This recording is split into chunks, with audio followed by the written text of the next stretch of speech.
Welcome students. আমি doctor Manojit Saha. আমার YouTube channel সাহাস ক্লাসেসে তোমাদের সকলকে স্বাগত। আজ আমরা শিখব আয়ের রিটার্ন কে স্বাক্ষর বা যাচাই করতে পারেন। আমরা আগেই আয়ের রিটার্ন নিয়ে আলোচনা করেছি।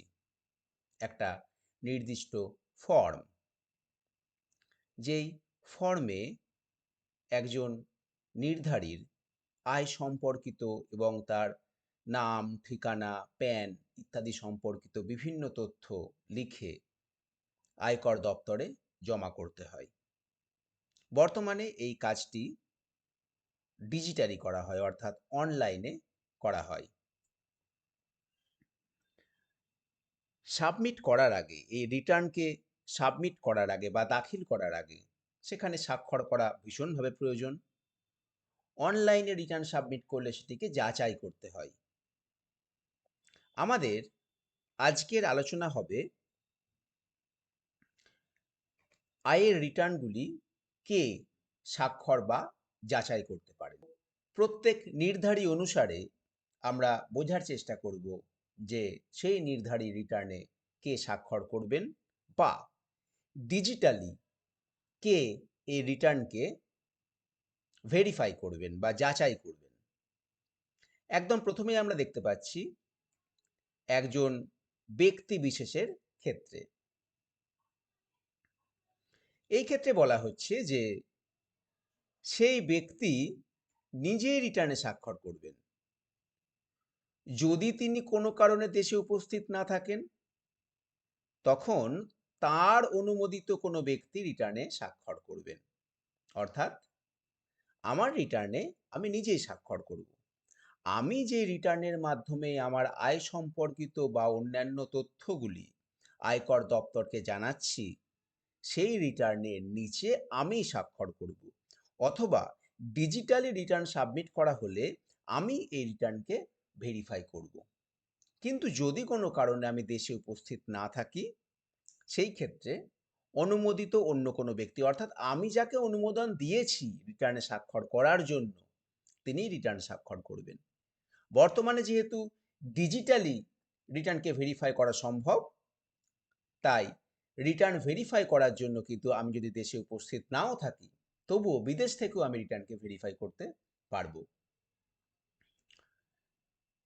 এরপরে আসছেন একজন ইন্ডিভিজুয়াল যদি মানসিকভাবে অক্ষম হয়ে থাকেন কিন্তু তার আয়ের পরিমাণ প্রচুর আছে, সেই ক্ষেত্রে তিনি রিটার্ন সাবমিট করছেন, কিন্তু তিনি তো রিটার্ন স্বাক্ষর করতে পারবেন না, কেননা তিনি মানসিকভাবে অক্ষম। সেই সময়ে সেই ব্যক্তির অভিভাবক বা অন্য যে কোনো যোগ্য ব্যক্তি রিটার্নে স্বাক্ষর করবেন। অর্থাৎ সেই ক্ষেত্রে একটা অনুমোদনের প্রয়োজন আছে, তার অভিভাবকের অনুমোদনের প্রয়োজন আছে যে সে কোন ব্যক্তি তার রিটার্নে স্বাক্ষর করতে পারবেন বা কোন ব্যক্তি ওই রিটার্নটিকে ভেরিফাই করতে পারবেন। আসলে আমরা যখনই কোনো একটা ডকুমেন্ট নিজের জন্য বানাই বা অন্য কাউকে দিই সেই ডকুমেন্টটি, তখন তার তলায় স্বাক্ষর করা মানে বুঝিয়ে দেওয়া হয় যে হ্যাঁ, আমি এই ডকুমেন্ট তোমাকে দিচ্ছি বা এটি আমারই লেখা। ঠিক একই রকমভাবে রিটার্ন স্বাক্ষর করা প্রয়োজন। আদারওয়াইজ ইনকাম ট্যাক্স ডিপার্টমেন্টের কাছে একজন এসএসসি পরে দাবি করতে পারে যে না, আমি তো এই রিটার্ন সাবমিট করিনি, অন্য কেউ সাবমিট করেছে, আমি কেন ইনকাম ট্যাক্স পেমেন্ট করবো এর জন্য। এই জন্য রিটার্ন স্বাক্ষর করার প্রয়োজন হয় এবং ভেরিফিকেশনটাও ঠিক একই নিয়ম মেনেই হয়। ভেরিফিকেশন যেমন ইন্ডিভিজুয়ালদের ক্ষেত্রে ভেরিফিকেশন হয় আধারের মাধ্যমে বা ব্যাংক অ্যাকাউন্টের মাধ্যমে।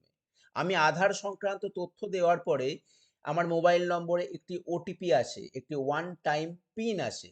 সেই নাম্বারটা, সেই ওটিপিটা যখন আমি ইনকাম ট্যাক্স ডিপার্টমেন্টের ওয়েবসাইটে পুট করি, তখন গিয়ে রিটার্নটা ভেরিফাইড হয়। যদি নির্ধারী অন্য কোনো কারণে রিটার্ন স্বাক্ষর করতে বা যাচাই করতে না পারেন, তবে তার অনুমোদিত ব্যক্তি রিটার্নে স্বাক্ষর করবেন। অনুমোদন প্রয়োজন। মানসিকভাবে তিনি হয়তো অক্ষম নন বা তিনি হয়তো বিদেশে যাননি, কিন্তু অনিবার্য কোনো কারণে তিনি রিটার্নে স্বাক্ষর করতে পারলেন না, তখন তার অনুমোদিত অন্য কোনো ব্যক্তি রিটার্নে স্বাক্ষর করবেন।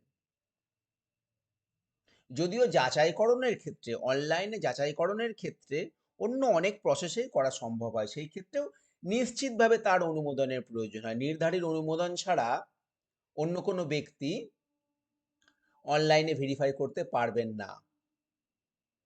কেননা অনলাইনে ভেরিফাই করতে গেলেও তার কিছু ব্যক্তিগত তথ্য সেই ব্যক্তির কাছে হস্তান্তর করতে হয় এবং সেখানেই অনুমোদন প্রকাশ পায়। এরপরে আসছে, যে ক্ষেত্রে নির্ধারী ব্যতীত অন্য কোনো অনুমোদিত ব্যক্তি রিটার্নে স্বাক্ষর করবেন, সেই ক্ষেত্রে নির্ধারী কর্তৃক জারি করা একটি বৈধ মোক্তরনামা বা পাওয়ার অফ অ্যাটর্নি রিটার্নের সঙ্গে সংযুক্ত করতে হবে। অর্থাৎ আমার হয়ে আমার রিটার্নে যদি অন্য কেউ স্বাক্ষর করেন, তাহলে ওই স্বাক্ষর করার জন্য আমি যাকে দায়িত্ব দিয়েছি তার নামে একটি পাওয়ার অফ অ্যাটর্নি বা মোক্তারনামা ওই রিটার্নের সঙ্গে সংযুক্ত করতে হবে। তবে এগুলো সবই পুরানো নিয়ম। নতুন নিয়মে বেশিরভাগটাই যেহেতু ডিজিটালি হয়, এত সমস্যার সম্মুখীন হতে হয় না। এরপরে আসছে একটি হিন্দু অবিভক্ত পরিবারের ক্ষেত্রে। আমরা জানি যে একটি হিন্দু অবিভক্ত পরিবারের ক্ষেত্রে সেই পরিবারের প্রধানকে কর্তা বলা হয়। সুতরাং সেই পরিবারের কর্তাই রিটার্নে স্বাক্ষর করবেন।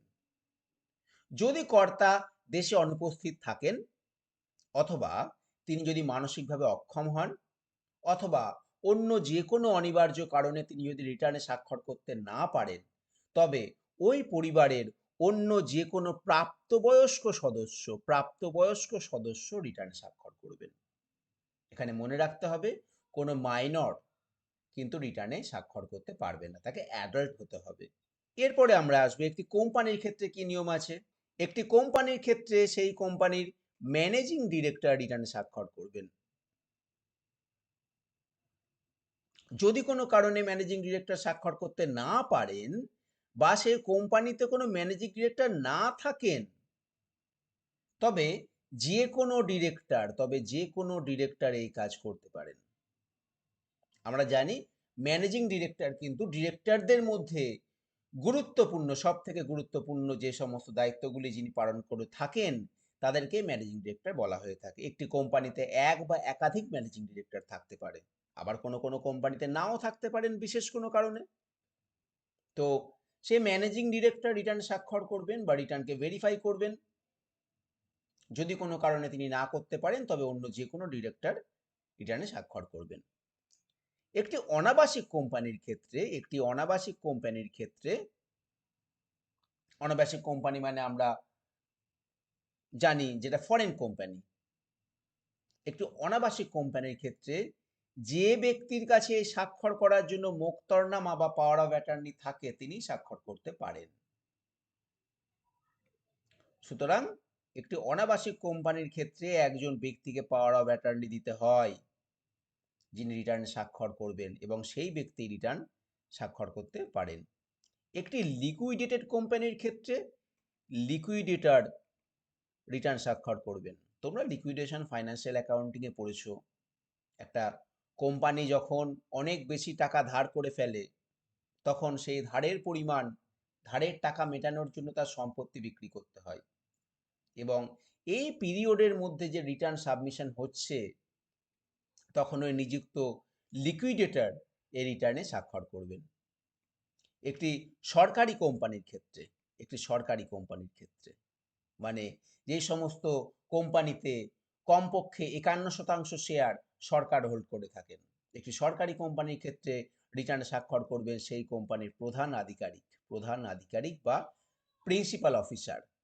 অংশীদারি সংস্থা মানে পার্টনারশিপ ফার্ম বা একটি ফার্মের ক্ষেত্রে সেই সংস্থাটির ম্যানেজিং পার্টনার রিটার্ন স্বাক্ষর করবেন। যদি কোনো কারণে ম্যানেজিং পার্টনার রিটার্নে স্বাক্ষর করতে বা রিটার্ন যাচাই করতে না পারেন, তবে ওই সংস্থার যে কোনো প্রাপ্তবয়স্ক পার্টনার রিটার্ন স্বাক্ষর করবেন। এরপরে আমরা দেখছি সীমিত দায়যুক্ত অংশীদারি, লিমিটেড লায়াবিলিটি পার্টনারশিপ ফার্ম। আগে ছিল পার্টনারশিপ ফার্ম। একটি সাধারণ পার্টনারশিপ ফার্মের ক্ষেত্রে কিন্তু লিমিটেড লায়াবিলিটি থাকে না। লায়াবিলিটি থাকে আনলিমিটেড, অর্থাৎ যত টাকাই লাভ বা ক্ষতি হোক না কেন সবটারই ভোগ করতে পারে সে নিজে বা পার্টনাররা নিজে, এবং দায়টাকেও নিতে হয় তাদের সকলকে। কিন্তু যখন সীমিত দায়যুক্ত অংশীদারি হয় সেই ক্ষেত্রে দায়ী হার থাকে সীমিত। এই ক্ষেত্রে আমরা দেখব স্বাক্ষর করার জন্য মনোনীত অংশীদারই রিটার্ন স্বাক্ষর করে থাকেন। তাহলে এই অংশীদারি সংস্থা থেকে একজন অংশীদারকে মনোনীত করা হয় বা অথরাইজেশন দেওয়া হয় যে কে এই রিটার্নে স্বাক্ষর করবেন, এবং তিনি রিটার্ন স্বাক্ষর করতে পারেন। অনিবার্য কারণে যদি তিনি রিটার্ন স্বাক্ষর করতে না পারেন সেই ক্ষেত্রে অন্য যে কোনো অংশীদার রিটার্ন স্বাক্ষর করবেন। একটি স্থানীয় কর্তৃপক্ষের ক্ষেত্রে সেই কর্তৃপক্ষের প্রধান আধিকারিক, স্থানীয় কর্তৃপক্ষের উদাহরণ তোমরা বেশ ভালোই জানো, আগেও আমরা আলোচনা করেছি। একটি কর্পোরেশন, একটি মিউনিসিপ্যালিটি, একটি পঞ্চায়েত। তবে এই ক্ষেত্রেও কিন্তু সুযোগ থাকে এই ব্যক্তি বাদ দিয়ে, অর্থাৎ কিনা প্রধান আধিকারিক। একটি মিউনিসিপ্যালিটির ক্ষেত্রে প্রধান আধিকারিক কে? চেয়ারম্যান। বা একটি পঞ্চায়েতের ক্ষেত্রে প্রধান আধিকারিক কে? সেই পঞ্চায়েতের প্রধান। তার অবর্তমানে অন্য কেউ, অন্য কোনো গুরুত্বপূর্ণ ব্যক্তি রিটার্ন স্বাক্ষর করতে পারেন। একটি পলিটিক্যাল পার্টির ক্ষেত্রে রিটার্ন স্বাক্ষর করতে পারেন সেই পলিটিক্যাল পার্টির চিফ এক্সিকিউটিভ অফিসার। এই পার্টটা কিন্তু বর্ধমান ইউনিভার্সিটির পরীক্ষার জন্য ভীষণ জরুরি। কোনো কোনো ক্ষেত্রে এই প্রশ্ন 5 নম্বরে বা কোনো কোনো ক্ষেত্রে 10 নম্বরের জন্যও আসতে পারে। তোমরা অবশ্যই পড়বে এবং প্রত্যেক ক্ষেত্রেই কিন্তু প্রথম পয়েন্টগুলোকে মাথায় রাখবে। যেমন আমি যদি বলি কোম্পানির ক্ষেত্রে,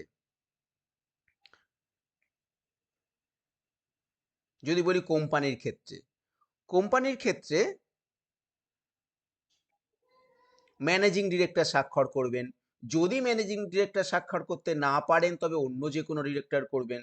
সুতরাং তোমরা যদি প্রথম পয়েন্টগুলোকে মনে রাখো, বা একটা এইচইউএফ এর ক্ষেত্রে আমরা দেখলাম যে সেই পরিবারের কর্তা স্বাক্ষর করবেন, কর্তার অনুপস্থিতিতে অন্য কোনো প্রাপ্তবয়স্ক ব্যক্তি স্বাক্ষর করবেন। সুতরাং প্রথম পয়েন্টগুলো তোমরা খুব ভালো করে মাথায় রাখবে, দেখবে তাহলেই এর পরের পয়েন্টগুলো অটোমেটিক্যালি তোমাদের মাথায় চলে আসছে পরীক্ষার হলে লেখার সময়। আশা করি তোমরা সবাই বুঝতে পেরেছো। তোমাদের কাছে একটা বিশেষ অনুরোধ, আমি এই মাত্র কয়েক দিন হলো এরকম ধরনের ভিডিও তৈরি করছি বর্ধমান বিশ্ববিদ্যালয়ের ছাত্রছাত্রীদের জন্য। আসলে এইটা আমি অনুভব করেছি যে বর্ধমান বিশ্ববিদ্যালয়ের ছাত্রছাত্রীদের জন্য সিলেবাস ভিত্তিক কোনো বাংলা বই ইনকাম ট্যাক্সের বা জিএসটির বা ইনকাম ট্যাক্স ম্যানেজমেন্টের ক্ষেত্রে অ্যাভেলেবেল নয়। তাই আমি এই ভিডিওগুলো তৈরি করার চেষ্টা করছি। এই ভিডিওর মাধ্যমে তোমাদের যে তথ্য দিচ্ছি সেই তথ্যগুলো নিশ্চিতভাবে ঠিকঠাক, কোথাও কোনো ভুল পাবে না। হয়তো কিছু তথ্য আমি বাদ রাখছি যেগুলো তোমাদের কাছে ইম্পর্টেন্ট নয় বলে আমি মনে করি, যেগুলো তোমরা মনে রাখতে, যেগুলো তোমাদের ভীষণ কঠিন হবে, সেগুলো আমি বাদ দিচ্ছি। তোমাদের শেখার জন্যই তৈরি করছি, অন্য কোনো পারপাসে নয়, শুধুমাত্র এডুকেশনাল পারপাসে তৈরি করছি। আমি জানি যে আমার এই ভিডিও তৈরি করার ক্ষেত্রে বা অনলাইনে এইভাবে পড়ানোর ক্ষেত্রে বেশ কিছু ভুল রয়ে গেছে, যেগুলো তোমরা বর্তমান প্রজন্মের ছেলেমেয়েরা খুব সহজেই বুঝতে পারছো। তো আমি অনুরোধ করব যে এই সমস্ত ভুলগুলো, আমি এই ভিডিও বানাতে গিয়ে কি কি ভুল করছি এগুলো আমাকে প্লিজ কমেন্টের মাধ্যমে জানাও।